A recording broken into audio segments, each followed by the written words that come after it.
नमस्कार साथियों, स्वागत है आपके अपने परिवार जीपीएस मंत्रा में।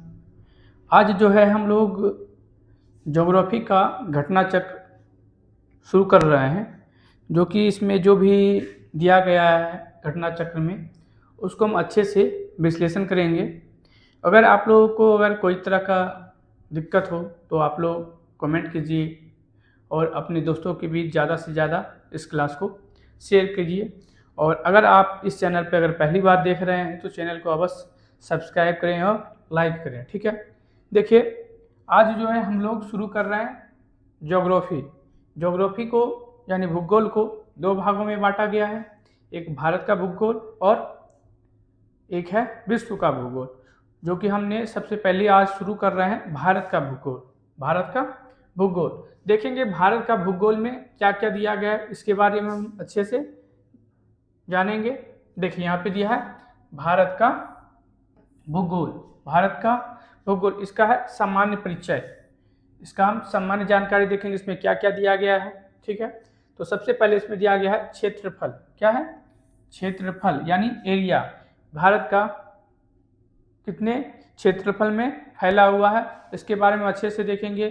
ठीक है, देखिए यहाँ पे लिखा है भारत जो है भारत एशिया महाद्वीप में अवस्थित है। भारत जो है एशिया महाद्वीप में अवस्थित है। अवस्थित एक दक्षिण एशियाई देश है, यानी एशिया के जो है दक्षिण में अवस्थित है। क्या है? दक्षिण में अवस्थित है। क्या?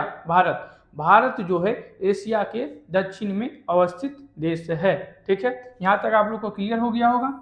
अगला लाइन देखेंगे, लिखा गया है अनियमित चतुष्कोणीय आकृति वाला यह देश हिंद महासागर के उत्तर में अवस्थित है। यानी कि हिंद महासागर के उत्तर में अवस्थित क्या है? हम लोग का भारत अवस्थित है। यानी पूछा जाएगा कि भारत के दक्षिण में कौन सा महासागर है, तो क्या हो जाएगा? हिंद महासागर। क्या हो जाएगा? हिंद महासागर हो जाएगा। ठीक है, अगला लाइन देखेंगे, अक्षांशीय विस्तार के दृष्टिकोण से भारत जो है उत्तरी गोलार्ध में है। देखिए ये हम लोग का क्या है, एक मान लीजिए ये क्या है, ये है विश्व का, ये क्या है, एक मैप है विश्व का। क्या? एक ग्लोब है। ग्लोब का जो है ये हम लोग का इंडिया कहाँ पे है? यहाँ पे। इंडिया कहाँ पे? यहाँ पे। इसको देखिए चार भागों में अगर बांटते हैं, ये क्या है, ये हम लोगों का क्या है, अक्षांश। ये क्या है? अक्षांश है। ये क्या हम लोग का? देशांतर है। क्या है? देशांतर है। तो देखिए यहाँ पे लिखा है कि अक्षांशीय विस्तार के दृष्टिकोण से भारत क्या है, ये अक्षांश के दृष्टिकोण से भारत कहाँ पे है, तो उत्तरी गोलार्ध में है। उत्तरी गोलार्ध में, तथा देशांतीय विस्तार के दृष्टिकोण से पूर्वी गोलार्ध में। यानी इसके बाद हम सब लोग देखेंगे, ये देशांतर के माध्यम से देखेंगे तो ये क्या है, भारत कहाँ पे है, तो पूर्वी गोलार्ध में अवस्थित है। कहाँ पे है? पूर्वी गोलार्ध में अवस्थित है। ठीक है, यहाँ तक क्लियर हो चुका होगा। देखिए अगला लाइन है, भारत विश्व में क्षेत्रफल के दृष्टि से, भारत जो है विश्व में क्षेत्रफल की दृष्टि से सातवां सबसे बड़ा देश है। सातवां सबसे बड़ा देश है। इसके पहले देखिए, इसके पहले छह कौन सा देश आता है, यानी भारत से बड़ा कौन सा देश है? 6 देश है। एक है, पहला रूस है, कनाडा है, संयुक्त राज्य अमेरिका है, चीन है, ब्राज़ील है, ऑस्ट्रेलिया के बाद मेरा भारत आता है, हमारा भारत आता है। तथा जनसंख्या की दृष्टि से भारत जो है दूसरा देश है, दूसरा बड़ा देश है। ये सबसे पहला कौन है? चीन। सबसे बड़ा देश कौन सा है? चीन। ये 2011 की जनगणना के अनुसार बात किया जा रहा है। ठीक है, उसके बाद 26 जनवरी 2020 से भारत में 28 राज्य और 8 केंद्र शासित प्रदेश हैं। अगर पूछा जाएगा कि वर्तमान में राज्यों की संख्या कितनी है, तो कितना बोलिएगा? 28। अगर पूछा जाएगा कि केंद्र शासित प्रदेश की संख्या कितनी है वर्तमान में, तो 8 है। कितना है? 8 है। उसके बाद देखिए यहाँ पे दिया गया है नवीनतम यानी लेटेस्ट नवीनतम केंद्र शासित प्रदेश दादर और नगर हवेली तथा दमन और दीव हैं। लेटेस्ट जो है केंद्र शासित प्रदेश कौन सा है? दादर नगर हवेली तथा दमन एवं दिए हुए हैं, जिन्हें समामेलित कर केंद्र शासित प्रदेश निर्मित किया गया। यानी दोनों को मिलाकर के केंद्र शासित प्रदेश का निर्माण किया गया। पहले जो है दादर नगर हवेली अलग था और दमन-दीव क्या था, अलग था। लेकिन जो है 26 जनवरी 2020 को दोनों को क्या किया है, दोनों को मिला दिया गया और एक केंद्र शासित प्रदेश बनाया गया है। ठीक है, इससे पूर्व निर्मित केंद्र शासित प्रदेश जम्मू और कश्मीर तथा लद्दाख है। ठीक है, इससे पूर्व जो निर्मित हुआ था जम्मू कश्मीर और लद्दाख हुआ था। इनका निर्माण जम्मू और कश्मीर राज्य के पुनर्गठन के पश्चात हुआ था। उसके बाद अगला है कि भारत का कुल क्षेत्रफल, अगर पूछा जाएगा भारत का कुल क्षेत्रफल कितना है, तो 32,87,263 वर्ग किलोमीटर है। कितना है? अगर पूछा जाएगा भारत का क्षेत्रफल कितना है, तो ये 32,87,263 वर्ग किलोमीटर। यहाँ तक कोई दिक्कत? अगला देखिए, जो संसार के समस्त क्षेत्रफल के स्थलीय भाग का, यानी जो समस्त क्षेत्रफल है, जो संसार का समस्त क्षेत्रफल है, उसका जो है भारत कितना है, 2.4% है, 2.4% है। ठीक है, उसके बाद भारत में संपूर्ण विश्व की संपूर्ण भारत जो है संपूर्ण विश्व का 17.5% जनसंख्या भारत में निवास करती है। कितना करती है? तो 17.5% करती है 2011 के जनगणना के अंतिम आंकड़ों के अनुसार। अभी तो कुछ बढ़ गया होगा, लेकिन 2011 की जनगणना के अनुसार जो है 17.5% जनसंख्या निवास करती है। कहाँ पे? भारत में। टोटल जनसंख्या का 17.5% जनसंख्या जो है भारत में निवास करती है। आगे देखिए, आगे दिया गया है भारत के मुख्य भूमि का विस्तार उत्तर से दक्षिण यानी उत्तर से दक्षिण, ये मान लिया जाए भारत है, ये भारत है, तो उत्तर से अगर दक्षिण देखा जाए, उत्तर से दक्षिण ये कितना है? 3214 किलोमीटर है। कितना है? 3214 किलोमीटर है। तथा पूरब से पश्चिम जो है, ये पूरब से पश्चिम ये कितना है? 2933 किलोमीटर है। कितना है? 2933 किलोमीटर है। ठीक है, आगे देखिए, यहाँ पे लिखा गया है यहाँ पे कि भारत जो है कुल क्षेत्रफल, भारत का कुल क्षेत्रफल 32,87,263 किलोमीटर है। 263 किलोमीटर गैर कानूनी ढंग से पाकिस्तान ने कब्जे वाला 78,114 किलोमीटर वर्ग किलोमीटर क्षेत्र जो है पाकिस्तान के पास है, जो पाक अधिकृत कश्मीर हम लोग के नाम से जानते हैं। उसके बाद बोला गया है क्षेत्र पाकिस्तान द्वारा जो है पाक अधिकृत कश्मीर जो है उसका कुछ हिस्सा, यानी पाकिस्तान द्वारा गैर कानूनी ढंग से चीन को दिया गया है। यानी ये क्या किया है? चीन को दे दिया गया। कितना? तो 5180 वर्ग किलोमीटर क्षेत्र, 5180 वर्ग किलोमीटर क्षेत्र तथा गैर कानूनी ढंग से चीन के कब्जे में, जिसको हम क्या जानते हैं? अक्साई चीन के नाम से जानते हैं। ये कितना दिया है?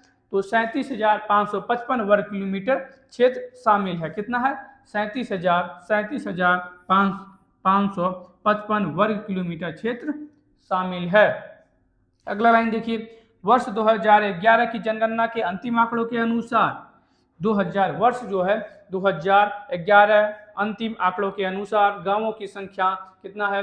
तो 6,40,932 है। 6,40,932 है। कितना है? अगर पूछा जाएगा कि 2011 के अनुसार भारत में गांवों की संख्या कितनी है, तो 6,40,932 है। 6,40,932 है।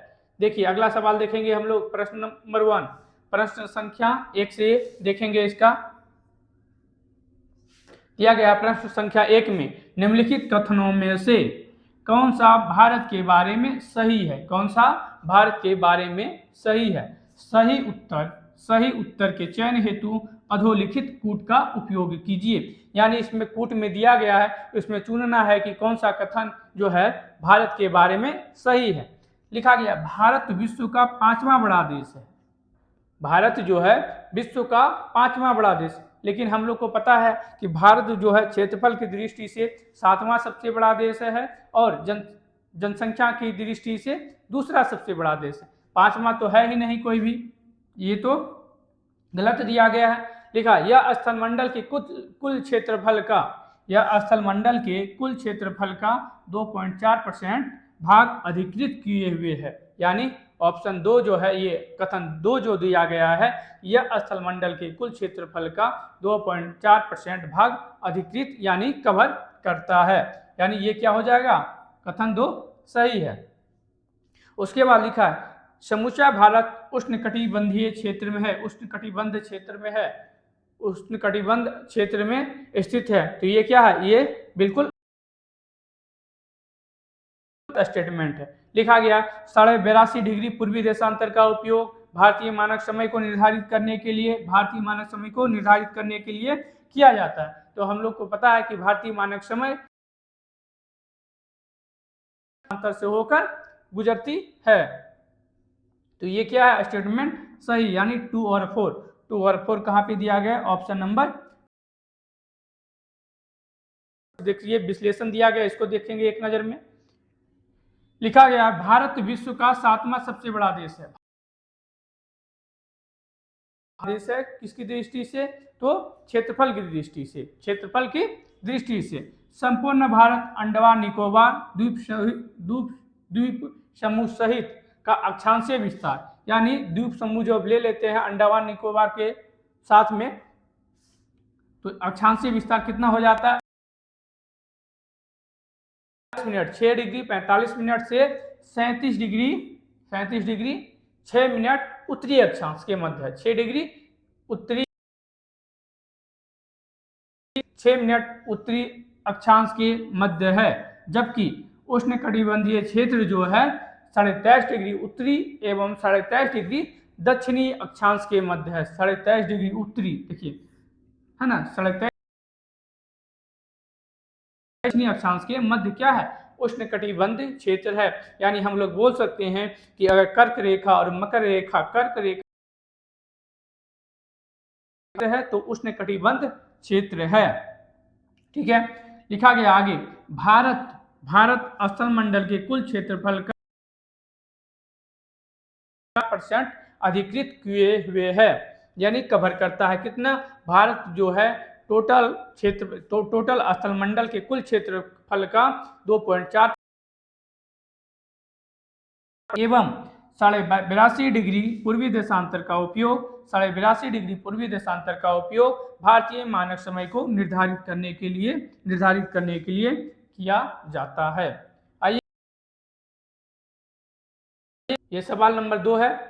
इसमें दिया गया क्षेत्रफल की दृष्टि से भारत विश्व के देशों में कौन से नंबर जो है क्षेत्रफल की दृष्टि से 7वां सबसे बड़ा देश है, 7वां सबसे बड़ा देश है। यहाँ पे लिखा है भारत का क्षेत्रफल की दृष्टि से विश्व में 7वां स्थान है। भारत का आकार विश्व में है, भारत का आकार क्या है, 5वां है, 6ठा है, 7वां है, तो क्या है, 7वां है। क्या है, 7वां है। भारत जो है आकार में विश्व का कितना नंबर पे आता है, तो 7वें नंबर पर आता है। अगला देखिएगा क्वेश्चन नंबर 4।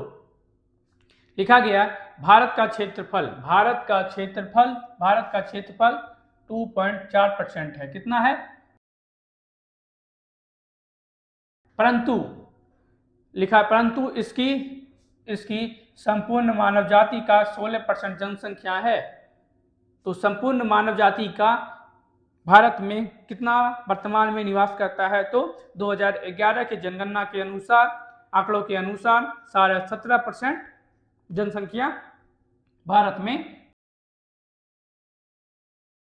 दिया गया, इसलिए यहाँ पे इसका आंसर भी है। लेकिन अगर वर्तमान में पूछेगा तो क्या हो जाएगा, option number c. Option number क्या हो जाएगा, जनसंख्या है, ये 2011 के आंकड़ों के अनुसार है, लेकिन वर्तमान में कुछ जो है अभी जो आगे मतलब आएगा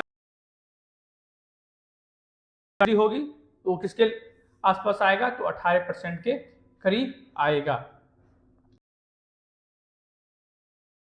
80,263 वर्ग किलोमीटर है, जो संसार के समस्त क्षेत्रफल के स्थलीय भाग का 2.4% है।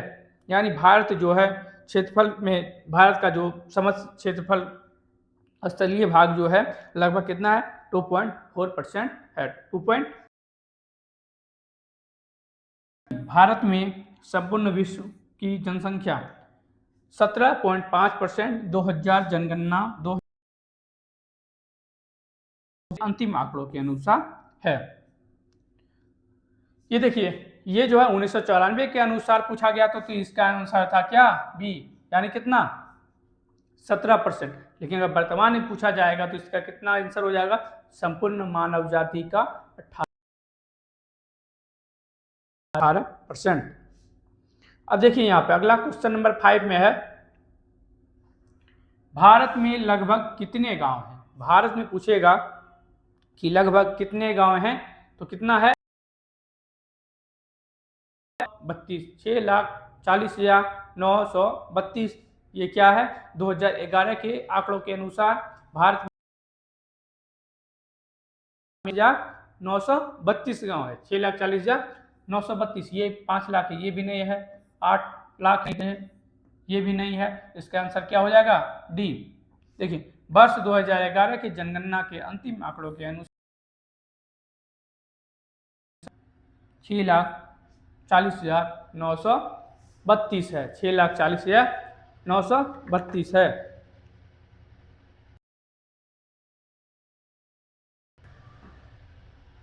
अगला सवाल देखिए, क्वेश्चन नंबर 6 देखिए। क्वेश्चन नंबर 6 में दिया गया है, निम्नलिखित सही नहीं है। पूछ रहा है कौन सा जोड़ा जो है सही नहीं है, तो लिखा है भारत का कुल क्षेत्रफल 3.28 मिलियन है, 87,263 वर्ग किलोमीटर। तो ये क्या है कि बिल्कुल सही है कि भारत का कुल क्षेत्रफल 3.28 मिलियन वर्ग किलोमीटर है।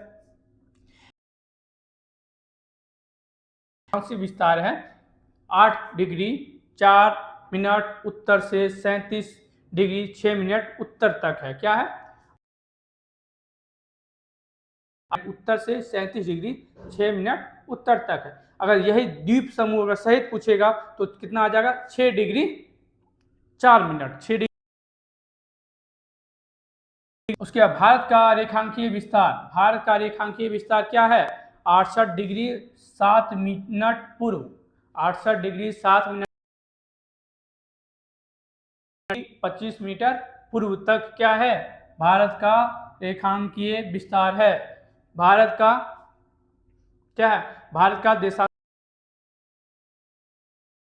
विस्तार है। क्या है, देशांतरीय विस्तार है। यहां लिखा भारत में राज्यों की संख्या कितनी है, तो वर्तमान में पूछेगा तो अभी तो कितना है 28। भारत का भौगोलिक क्षेत्रफल लगभग 3.28 मिलियन वर्ग किलोमीटर है। इसके मुख्य भूमि देखिए है ना, मुख्य भूमि का अक्षांशीय विस्तार 8 डिग्री 4 मिनट उत्तर से 37 डिग्री 6 मिनट उत्तर तक, तथा देशांतरीय विस्तार 68 डिग्री 25 मिनट पूर्व तक है ना। 26 जनवरी 2020 से भारत में कुल राज्य कितना है, 28 है, और 8 क्या है, केंद्र शासित प्रदेश हैं। अगर पूछेगा कि नवीनतम केंद्र शासित प्रदेश कौन सा, और दीव, दमन और दीव। अगला सवाल देखिए, क्वेश्चन नंबर 7। इसमें लिखा है कि भारत के लिए निम्नलिखित कथनों में से कौन सा औसत्य है। देखिए यहाँ अपना ध्यान से पढ़ना कि क्या है, और सत्य को चुनने के लिए भारत विश्व का 7वां बड़ा देश है। ये क्या है, बिल्कुल सही है। उसके बाद भारत जनसंख्या की दृष्टि से विश्व का दूसरा सबसे बड़ा राज्य है। इसकी भूमि सीमा का विस्तार लगभग 15,200 किलोमीटर। ये भी क्या है, बिल्कुल सही है। सर्वप्रथम राज्य में होता है तो नहीं, ये बिल्कुल क्या है, गलत है। सर्वप्रथम जो है सर्वप्रथम जो है कहाँ पे होता है, तो हम लोग जानते हैं कि अरुणाचल प्रदेश में तो होता है। कहाँ होता है, अरुणाचल प्रदेश में होता है। कहाँ पे होता है, अरुणाचल प्रदेश। ठीक है,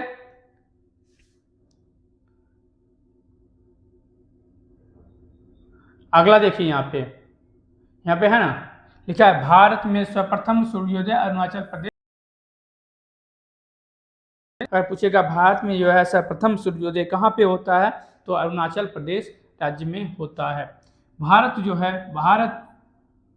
विश्व का 7वां बड़ा देश है। भारत जो है विश्व का 7वां बड़ा देश है। भारत जनसंख्या के बाद विश्व का दूसरा राष्ट्र है। चीन के बाद क्या है, विश्व का दूसरा राष्ट्र है। और इसकी भूमि का विस्तार 15,200 किलोमीटर होता है, जो कि एग्जैक्टली में दिया गया 15,106.7 किलोमीटर। ठीक है, नेक्स्ट देखते हैं अक्षांशीय विस्तार। भारत का जो है अक्षांशीय विस्तार, देखिए यहाँ पे भूपृष्ठ पर विषुवत रेखा से उत्तर या दक्षिण दिशा में स्थित किसी भी बिंदु को पृथ्वी के केंद्र से मापी गई कहा जाता है। क्या कहा जाता है, अक्षांश कहा जाता है। लिखा अक्षांश रेखाएं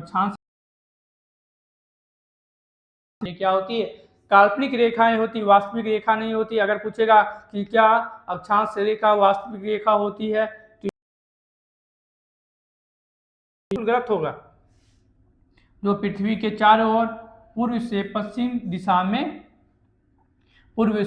दिशा में विषुवत रेखा के समानांतर खींची जाती है। क्या करती है, विषुवत रेखा के समानांतर खींची जाती है।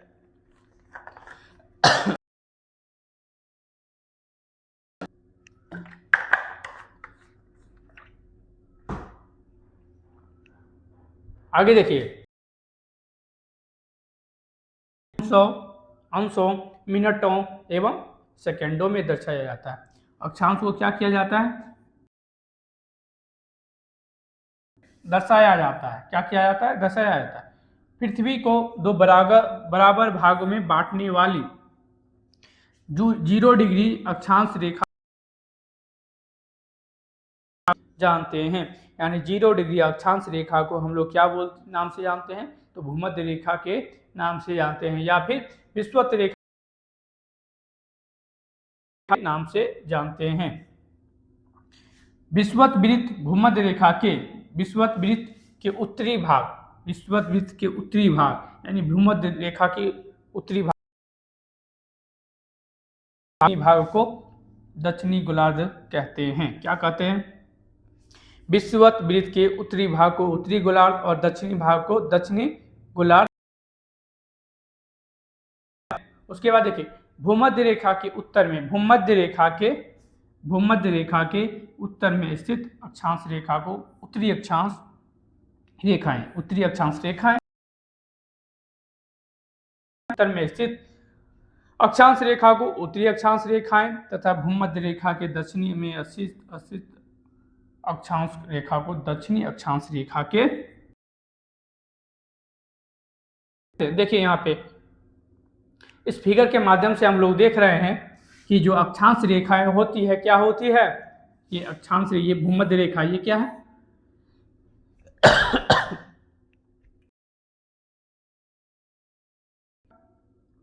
या इसको हम क्या बोल सकते हैं, अक्षांश रेखा बोल सकते हैं। क्या है, अक्षांश रेखा है। इसको विषुवत रेखा भी बोल सकते हैं, विषुवत रेखा।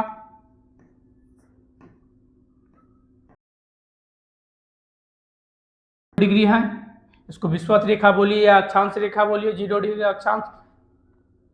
ये जो रेखा होती है क्या होती है, समानांतर रेखा होती है। क्या होती है, समानांतर रेखा होती है, यानी समांतर में खींची जाती है। ये विषुवत रेखा के उत्तर में क्या है, दक्षिण में है तो क्या हो जाएगा, दक्षिण गोलार्ध, दक्षिण गोलार्ध।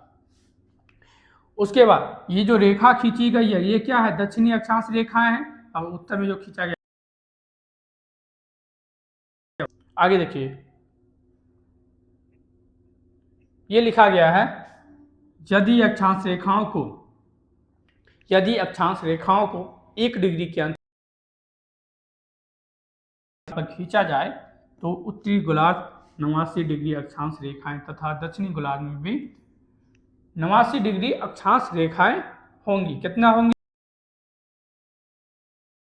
अगर 1 डिग्री के अंतराल पर खींचा जाएगा तो उत्तरी गोलार्ध में भी 89 अक्षांश रेखा होगा तथा दक्षिणी गोलार्ध में भी 89 अक्षांश रेखा।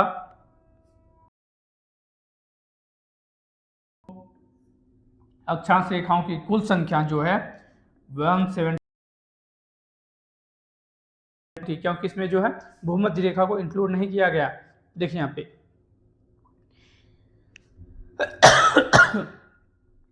यदि अक्षांश रेखा को 1 डिग्री के अंतराल पर खींचा जाए, ठीक है, तो उत्तरी गोलार्ध में 89 है और एक क्या है मेरा भूमध्य रेखा, टोटल मिला के क्या हो गया 179 हो गया। अब पूछा जाएगा कि 179, उसके बाद किन्हीं दो समांतर अक्षांश रेखाओं के मध्य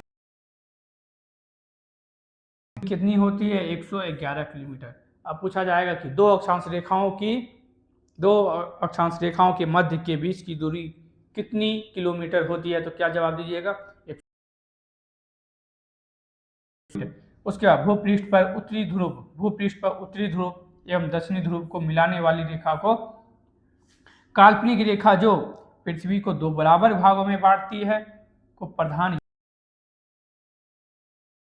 कहते हैं, ग्रीनविच मीन टाइम के नाम से हम लोग जानते हैं। यह रेखा जो है, यह रेखा लंदन के ग्रीनविच शहर से गुजरती है, रेखा भी बोला जाता है। जैसे यहाँ पे ये देखिए, ये जो रेखा है, यह रेखा जो है ग्रीनविच शहर से गुजरती है, इसलिए इसको क्या नाम से जानते हैं, ग्रीनविच रेखा के नाम में बांट रहा है। पश्चिमी देशांतर रेखाएं इधर है, उधर क्या है पूर्वी देशांतर रेखाएं, ये भी क्या कर रहा है 2 भागों में बांट रहा है। आगे देखिए, लिखा गया है प्रधान यामुत्तर, क्या है, प्रधान यामुत्तर के पूर्व एवं पश्चिम में एवं दक्षिणी ध्रुव को मिलाने वाली रेखा को काल्पनिक रेखाओं या को देशांतर रेखाएं कहा जाता है। लिखा गया प्रधान यामुत्तर के पूर्व, यानी के पूर्व एवं पश्चिम में उत्तरी ध्रुव, पूर्व एवं पश्चिम में उत्तरी ध्रुव एवं दक्षिणी ध्रुव को मिलाने वाली उत्तरी रेखा को काल्पनिक रेखाओं को देशांतर कहा जाता है। यानी देखें, ये क्या हम लोग का ग्लोब है, ठीक है, ये क्या है उत्तरी ध्रुव और ये दक्षिणी ध्रुव है, ठीक है। ये दोनों जो रेखा को मिला रही है इसको हम क्या कहेंगे, देशांतर के नाम से रेखाओं के नाम से जानेंगे। देशांतर रेखाएं समांतर नहीं होती है, जिस तरह की हम लोग देखे थे। ये 0 डिग्री क्या है, भूमध्य रेखा है या विषुवत रेखा है। ये आगे क्या किया जाता है, इस तरह से 0 डिग्री 1 डिग्री 2 डिग्री 3 डिग्री से लेकर 90 डिग्री तक जाता है। तो ये क्या एक समांतर रेखा है, लेकिन ये क्या है नहीं है। ध्रुवों से विषुवत रेखा की ओर बढ़ने पर देशांतर रेखाओं के मध्य की दूरी बढ़ती जाती है। तो यहाँ पे एक चीज देखिए, गौर कीजिएगा, जब यहाँ से हम यहाँ खींचे, यहाँ पे क्या हो जाता है, कम हो जाता है। यानी क्या है, यहाँ पे देखिए लिखा गया ध्रुवों से विषुवत रेखा की ओर ध्रुव से ये है विषुवत रेखा की ओर जब बढ़ते हैं तो देशांतर रेखाओं की मध्य की दूरी बढ़ती जाती है। क्या होता है, विषुवत रेखा की ओर जब बढ़ते हैं तो देशांतर रेखाओं के बीच की दूरी क्या होती है, बढ़ जाती है। विषुवत रेखा पर देशांतर रेखाओं के बीच अधिकतम 111.33 किलोमीटर होती है। कि बोला जा रहा है कि अगर पूछा जाएगा कि देशांतर रेखाओं होती है, दो देशांतर रेखाओं के बीच सबसे अधिकतम दूरी कहाँ पे होती है, विषुवत रेखा पर होती है। अगर पूछेगा 33 किलोमीटर होती है। उसके बाद भारत पूर्णतया उत्तरी गोलार्ध में स्थित है। भारत क्या है, भारत कहाँ पे स्थित है, तो भारत यहाँ पे, ये क्या है, विषुवत रेखा कहाँ है, उत्तरी गोलार्ध में स्थित है। संपूर्ण भारत का अक्षांशीय विस्तार, संपूर्ण भारत का अक्षांशीय विस्तार क्या है, 45 मिनट से उत्तरी अक्षांश है 6 डिग्री 45 मिनट उत्तरी अक्षांश से 37 डिग्री 6 मिनट उत्तरी अक्षांश के मध्य है। ये क्या है, द्वीप समूह अंडमान निकोबार को इंक्लूड करके क्या है, 6 डिग्री 45 मिनट उत्तरी अक्षांश से 37 डिग्री 6 मिनट भूमि। इसकी अगर मुख्य भूमि की बात किया जाए, यानी मुख्य भूमि का बात किया जाए तो 8 डिग्री 4 उत्तरी अक्षांश है। उसके बाद आगे दिया गया 68 डिग्री 7 मिनट 68 डिग्री 60 मिनट पूर्वी देशांतर से 97 डिग्री 25 मिनट पूर्वी देशांतर के मध्य फैली हुई है। अगर देशांतर की बात, मतलब किन दो देशांतर रेखाओं के बीच फैली है, तो क्या बोलेंगे, 68 डिग्री 7 मिनट पूर्वी देशांतर से लेके 97 डिग्री 25 मिनट पूर्वी। अगर पूछा जाएगा कि भारत जो है संपूर्ण भारत मुख्य भूमि का उत्तरी अक्षांश क्या है, भारत जो है किन दो भारत जो है मुख्य 8 डिग्री 4 मिनट उत्तरी अक्षांश से 37 डिग्री 6 मिनट उत्तरी अक्षांश के मध्य स्थित है। उष्णकटिबंधीय क्षेत्र का विस्तार 23.5 डिग्री उत्तरी अक्षांश एवं दक्षिणी अक्षांश के मध्य है। अतः भारत एवं उपोष्ण दोनों कटिबंधों में है। तो भारत का विस्तार क्या, इससे क्या पता चला कि भारत जो है उष्ण और उपोष्ण दोनों कटिबंध में, दोनों कटिबंध का भाग भारत है, उष्ण भी है और उपोष्ण भी, दोनों कटिबंध भारत में है। ठीक है।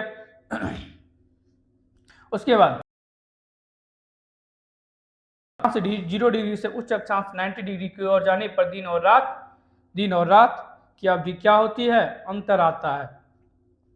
यानी 0 डिग्री अक्षांश, यहाँ 0 डिग्री अक्षांश है, यहाँ या क्या हुआ, देखिए यहाँ पे है ना, अक्षांश से 0 डिग्री और उच्च अक्षांश, निम्न अक्षांश 0 डिग्री और जाने पर दिन और रात की अवधि में अंतर आता है, या दिन की और रात की अवधि में क्या आता है, अंतर आता है। उत्तरी गोलार्ध में अक्षांश का प्रभाव दक्षिण से उत्तर की ओर और रात की अवधि पर पड़ता है। ठीक है। उत्तरी गोलार्ध में अक्षांश का प्रभाव दक्षिण से उत्तर की ओर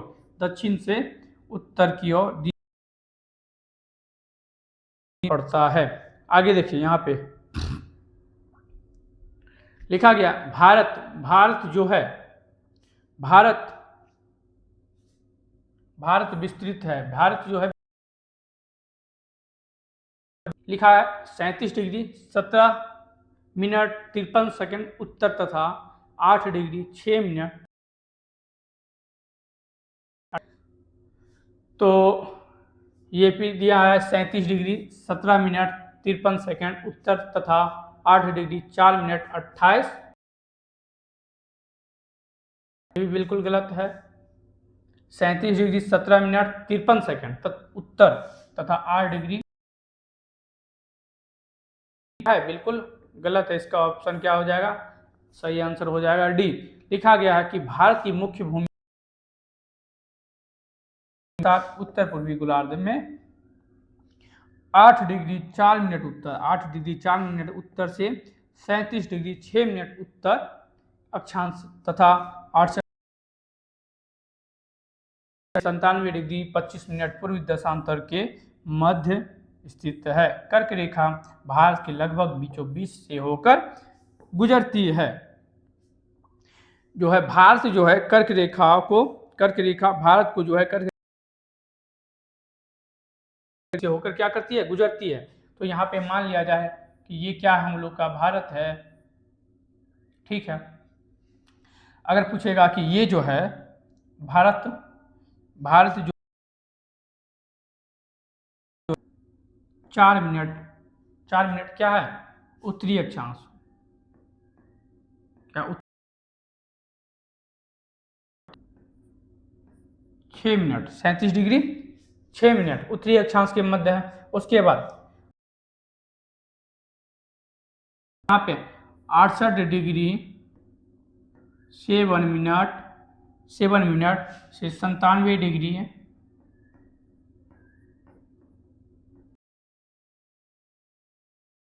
ठीक है। ये जो है उत्तर से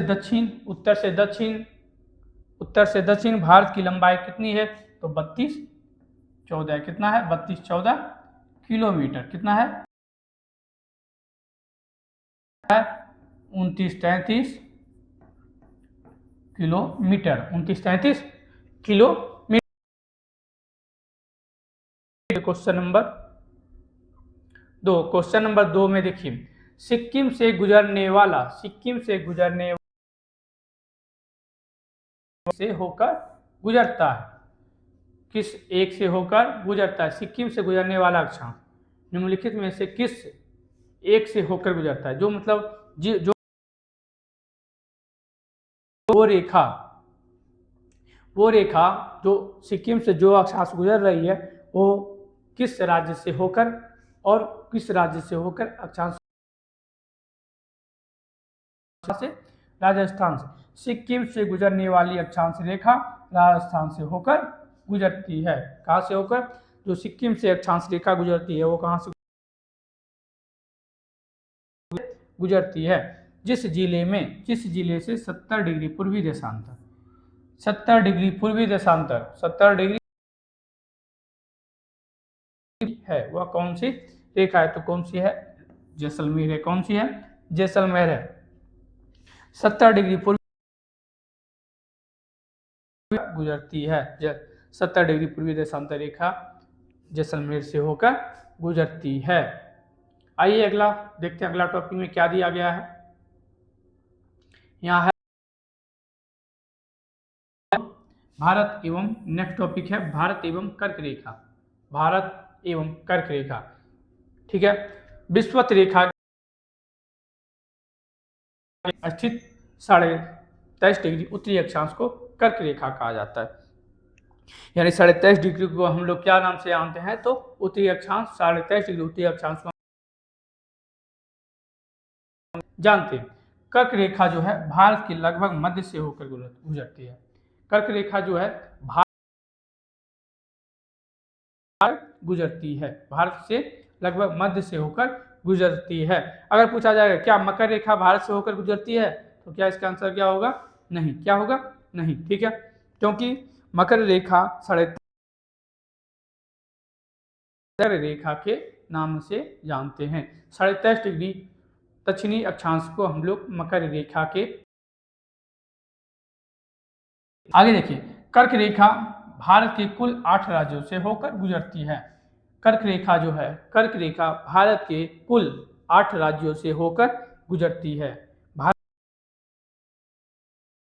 को 8 राज्यों से गुजरती है। कौन कौन सा, चलिए देखते हैं। पहला है गुजरात। क्या है, गुजरात से क्या है कि कर्क रेखा गुजरती है। उसका अगला है छत्तीसगढ़, उसका है अगला है झारखंड, उसका अगला है पश्चिम बंगाल, उसके बाद त्रिपुरा, उसके बाद मिजोरम। कितने राज्यों से, 8 राज्यों से।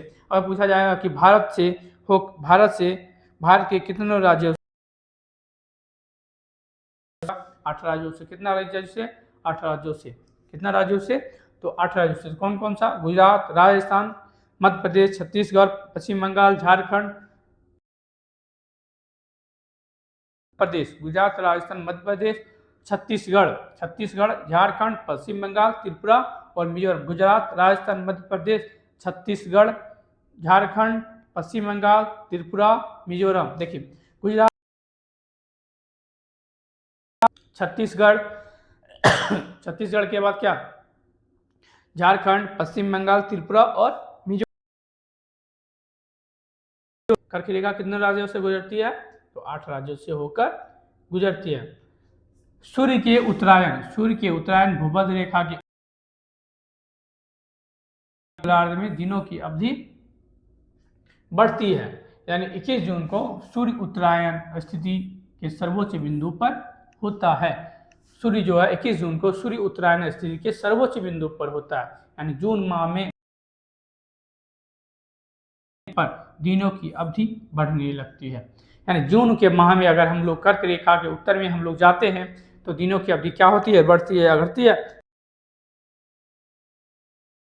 माही नदी जो है कर्क रेखा को 2 बार पार करती है। 2 बार पार करती है। पार करती है तो कौन सी नदी हो जाएगी? माही नदी।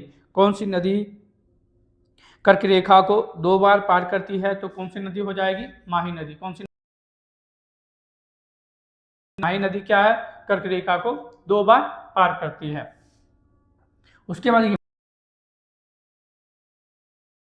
ये सब देखिए वो शहर है जो कि ये सब वो शहर है जो कि कर्क रेखा के लगभग करीब है। ठीक है, लगभग। ये क्या? अगरतला जो है 23 डिग्री 50 मिनट उत्तरी अक्षांश पर। कहाँ पे है? 23 डिग्री 50 मिनट उत्तरी अक्षांश पर। क्या है? उत्तरी अक्षांश पर स्थित है। गांधीनगर कहाँ पे है? 23 डिग्री 19 मीटर उत्तरी अक्षांश पे। 23 डिग्री 19 मिनट उत्तरी अक्षांश पे। जबलपुर कहाँ पे है? 23 डिग्री 11 मिनट। 23 डिग्री 11 मिनट उत्तरी अक्षांश पे। उसके बाद उज्जैन कहाँ है? उज्जैन है 23 डिग्री 9 मिनट उत्तरी अक्षांश पे। 23 डिग्री 9 मिनट उत्तरी अक्षांश पे क्या है? उज्जैन है। कोलकाता कहाँ पे है? उत्तरी अक्षांश पे 22 डिग्री 30 मिनट उत्तरी अक्षांश पे। कोलकाता का है 22 डिग्री 30 मिनट उत्तरी अक्षांश पे स्थित है। उसके बाद है अगला है नागपुर 21 डिग्री 9 मिनट उत्तरी अक्षांश पे। नागपुर कहाँ है? 21 डिग्री 9 मिनट उत्तरी अक्षांश पे। उसके बाद अगला है अहमदाबाद। क्या है? अहमदाबाद कहाँ पे? 23 डिग्री 2 मिनट उत्तरी अक्षांश पे। उसके बाद अगला है वाराणसी जहाँ से कौन है? जहाँ से प्रधानमंत्री क्या है? लोकसभा सदस्य। जहाँ से वाराणसी से ही प्रधानमंत्री क्या है? लोकसभा से निर्वाचित हैं। ठीक है, इसका जो है उत्तरी 18 मिनट उत्तरी अक्षांश पे अवस्थित है। ये कहाँ भी पड़ता है? यूपी में। कहाँ है? यूपी में। भोपाल 25 मिनट उत्तरी अक्षांश पे स्थित है। भोपाल कहाँ पे है? 23 डिग्री 25 मिनट उत्तरी अक्षांश पे स्थित है। देखिए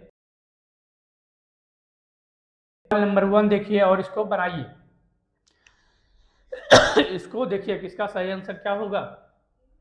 कर्क रेखा किस राज्यों से होकर गुजरती है? क्या बिहार से होकर गुजरती है?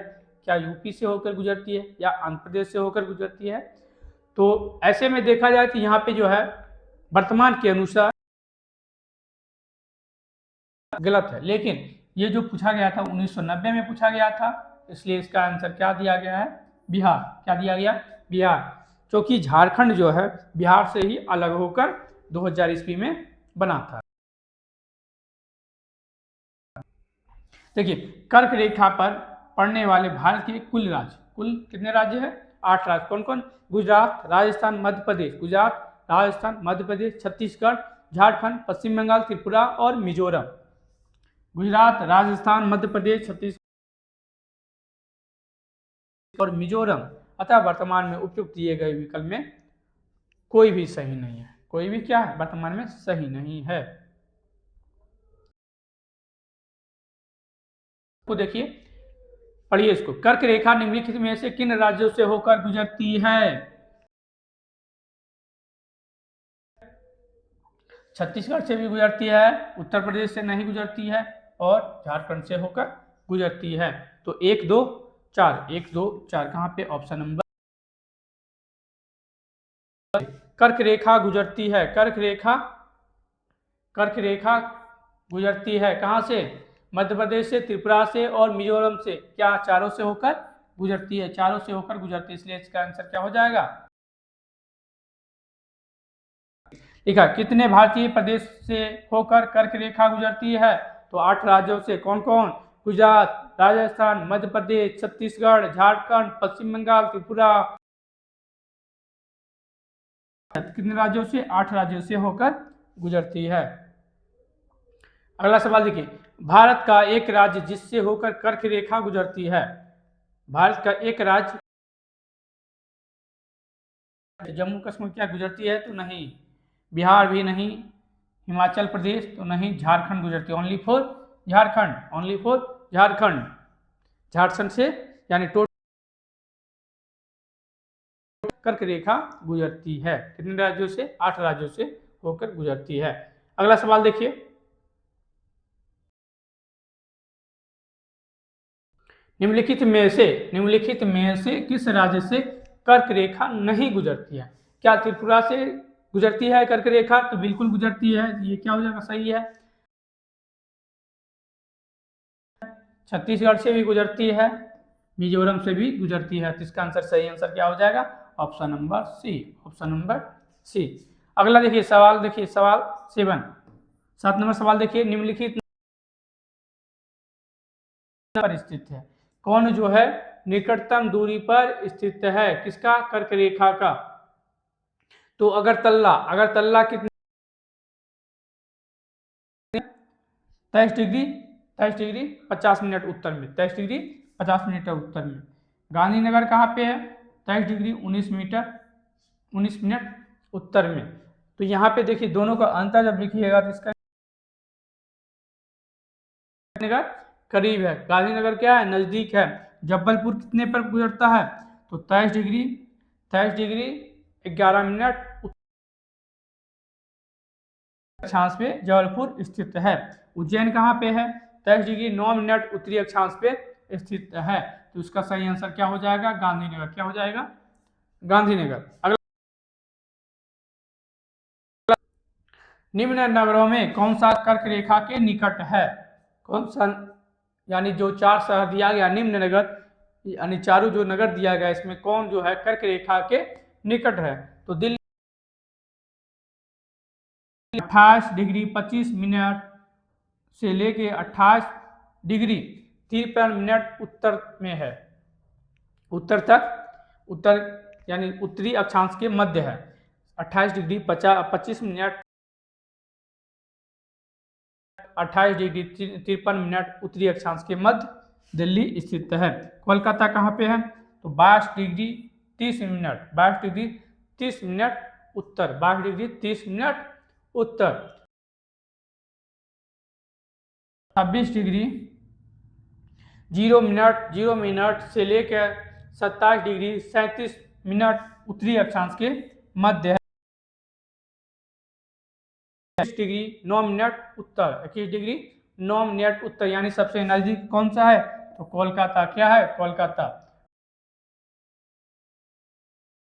सबसे निकट है, ये चारों ऑप्शन के अनुसार। ठीक है, अगला देखिए, कौन सा महत्वपूर्ण अक्षांश भारत के लगभग 2 बराबर भागों में विभाजित करता है? ये बिल्कुल ही क्या है? आसान सवाल है। कौन सा महत्वपूर्ण अक्षांश भारत को 2 बराबर भागों में विभाजित 30 डिग्री उत्तरी अक्षांश जो है भारत को 2 बराबर भागों में विभाजित करता है 23.5 डिग्री उत्तरी अक्षांश भारत को 2 बराबर भागों में विभाजित करता है। इसे कर्क रेखा भी कहते हैं। और 23.5 डिग्री दक्षिणी अक्षांश को हम लोग मकर रेखा के नाम से जानते हैं। क्या जानते हैं? मकर रेखा के नाम से जानते हैं। उसका अगला सवाल देखिए, कौन सा भारतीय राज्य कर्क रेखा से होकर कर्क रेखा से के उत्तर में स्थित है? क्या है? कर्क रेखा के उत्तर में स्थित है। कर्क रेखा के उत्तर में स्थित रेखा से होकर गुजरती है। और मिजोरम भी गुजरती है, त्रिपुरा भी गुजरती है। तो इसका सही आंसर क्या हो जाएगा? बी। क्या हो जाएगा? कर्क रेखा के उत्तर में स्थित है। कर्क रेखा के उत्तर में स्थित है मणिपुर। आइए अगला सवाल देखिए, जून माह में निम्न स्थानों में 3 की अवधि क्या होगी? अधिकतम होगी। तो क्या बताया गया था कि 23.5 डिग्री उत्तरी अक्षांश से उत्तर में जाने के बाद जून माह में क्या होता है? दिन की अवधि अधिकतम होती है। तो ये 23.5 डिग्री के उत्तर में कौन सा है? क्या भोपाल है? क्या हैदराबाद? क्या चेन्नई है? तो नहीं, बिल्कुल नहीं, दिल्ली है। क्या है? उत्तर होने के बाद से ही गोलार्ध में दिनों की अवधि बढ़ती जाती है और 21 जून को सूर्य उत्तरायण स्थिति के सर्वोच्च बिंदु पर होता है। इस माह में कर्क रेखा से उत्तर जाने पर दिनों की अवधि विकल्प में सबसे उत्तर है, यानी उत्तम है।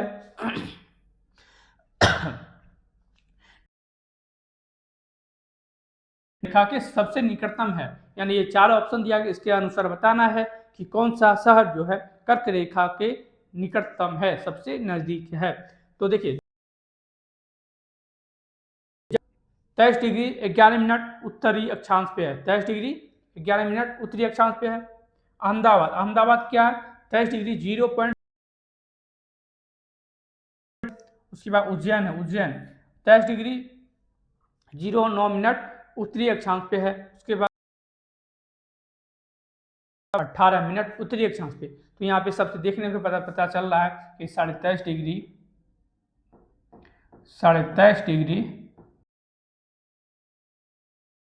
के नजदीक में कौन सा है? 23.5 डिग्री के नजदीक में कौन सा है? तो जबलपुर है। क्या है? जबलपुर। क्या है? जबलपुर। देखिए, निम्नलिखित भारत की नदियों में कौन कर्क रेखा को 2 बार पार करती है? तो कौन सी नदी है जो भारत माही नदी? क्या है? माही नदी। माही नदी क्या है? माही नदी है। देखिए यहां पे दिया है रेखा को 2 बार पार करती है। यह मध्य प्रदेश से उद्गमित होकर राजस्थान गुजरात में प्रवाहित होते हुए खंबात की खाड़ी में गिरती है। उद्गम किस राज्य में है? तो क्या जवाब होगा इसका? मध्य प्रदेश। अगर माही नदी कहाँ गिरती है? तो खंबात की खाड़ी में गिरती है। कहाँ पे गिरती है? खंबात की खाड़ी में गिरती है। और माही नदी कहाँ से कहाँ? राजस्थान और गुजरात में बहती है। आज के लिए इतना ही। आप लोग को आशा करते होंगे कि ये क्लास जो आप लोग को अच्छा लगा होगा और एक लाइक जरूर दबाएं। अगर चैनल को पर पहली बार देख रहे हैं